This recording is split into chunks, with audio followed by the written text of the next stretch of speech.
Alright, welcome back here. I got a little free time today. Don't have a lot going on for work this afternoon, so I'm going to show you what's going on with this dedicated MK1 cabinet that I bought at auction and was pretty torn up from head to toe. As you can see, the side art, like I showed before, is actually in very nice shape. There's a couple of little bumps, bruises, and scrapes here, there, and kind of everywhere. On this side, a significant one through the middle of it right here, but I mean, I could probably, kind of color match that a little bit with some colors. There's a little thing in his leg right here in his thigh, and along the edge a little bit of red, but some T-molding will clear that up. I just wanted to show you guys what I've done inside the cabinet. Obviously the monitor is missing. I dropped the monitor off at my monitor repair guy's shop the other day. I changed the bulb in the in the light fitting here. Also changed this little fuse right here. That was bad. I've never seen one of those bad, but I've had a couple extra ones. Speakers, I reconnected them properly. One of the wires was incorrectly hooked up, going this way and that way, so they were incorrectly hooked up. And I went through and kind of checked all the wires. Everything is wired up here, all original. They're all original harnesses and everything, as you can see here. Here's all your player harnesses here, which I've showed.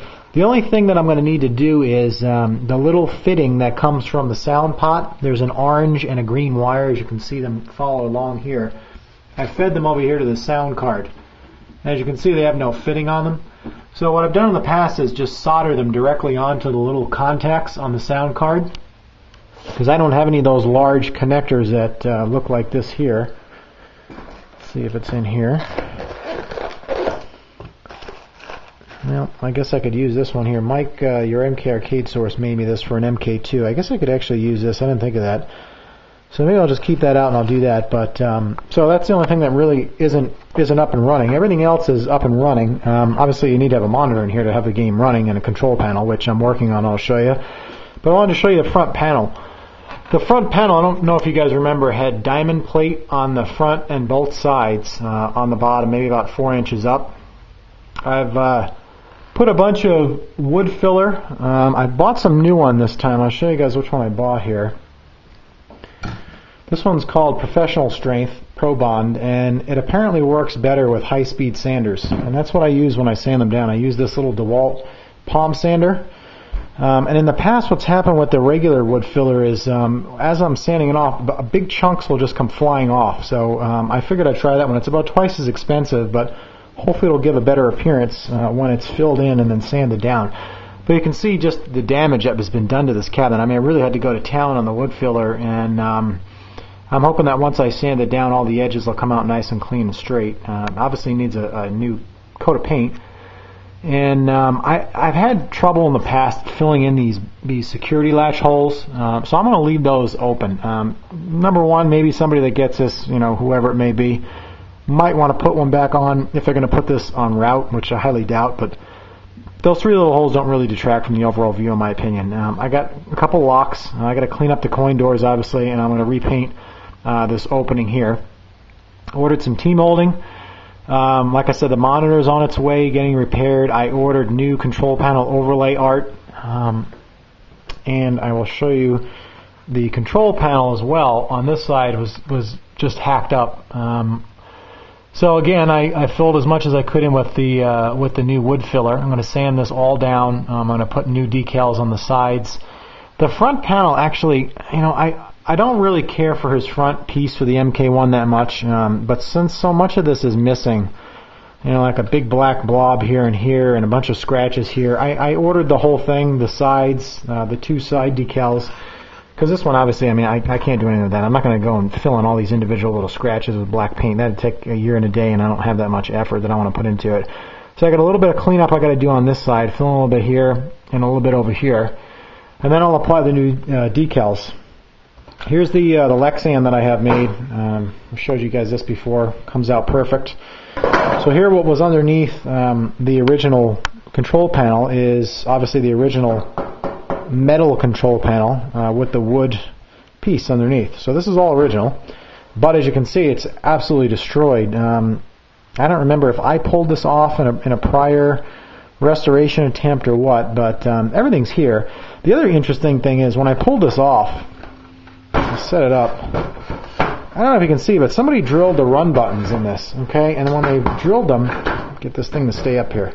When they drilled them in the metal here, and this bottom piece doesn't line up. So this obviously was on some other control panel, as was this piece of wood underneath a different piece of metal at some point in time. So it's odd how they don't line up. Since this is going to be an MK1 restoration, not MK2 or MK3, where I usually drill the holes for some MK2s, I'm just going to cover this over with a new control panel overlay, and then put the Lexan and the new security screws, which are right here, and just make it all nice and pretty looking. So I'm not really sure what happened there, but I didn't do it, and it'll look fine after it's all nice and done. But you know, because like I said, what I'll do is I'll put the Lexan over like this, and it, you know, fits perfectly over here. And these holes, you know, you can't see them, or you won't be able to push through because the Lexan's right over it. So that's where I'm at with this. The only thing I haven't ordered is buttons and joysticks yet, just because the art usually takes sometimes 2 or 3 weeks to come from Game On Graphics, which I'm a little disappointed in his speed of delivery. He usually ships, I've noticed, on Thursdays, and it comes the following either Saturday or the following Monday, which is not too quick in my opinion, but what are you going to do? And here's the old joysticks and all the button harnesses and all that stuff, you know, all the little individual. You can see they all stick. I mean, I just pushed that one in and it just completely stuck down in there. So this game's seen some miles. Well, that one works, but you can see that one's stuck. So I'll hook all that up once I get the control panel art, and then I'll put some new buttons and joysticks on it. But for, you know, I'm probably saying I'm about 70% of the way done with this machine, and once it's done, it should look really nice. I mean, the most important thing on these cabinets, if you're going to buy one, is the side art. And this side art is, like I said, in very, very nice shape. Let's see if I can't show you the other side here. Now here's the other side. The sun's shining through my garage window here, but you can see, you know, how nice it is. And there's barely a scratch anywhere on this side. I mean, really, I can't really find anything wrong, except for right here and right here, a little bit of red. I mean, I can, you know, maybe fill those in with a little bit of wood putty and sand it down nicely, or just kind of maybe just go through with some red and try to match that up. But it's a very nice cabinet. I mean, it's all original. It's got the original serial numbers here, you know, on the inside of the cabinet. So it's going to make a nice piece once it's done. And you can see that I got some room here in the garage. This is the MK2, my dedicated MK2. And like I said, I brought the MK3 with the JAMA switcher inside so I could have some room here. If I put more stuff over here, you can see how I don't have a lot of room in this third car garage. You know, there's about a 4.5 foot window between, you know, the wall over there, and then when it comes out, I'd have another machine that comes to about here, and I don't have much room to move them around. I like to, you know, flip them around and move them around, and so I can get in the front, back, and sides of them pretty easily. So that's why the MK3 is inside. But I'm thinking of maybe taking this MK2 and bringing it inside as well, so I can really work on this, spin it around in here and lay it down and do what I want to do with it. And then in the future, maybe keeping the MK2 and MK3 inside.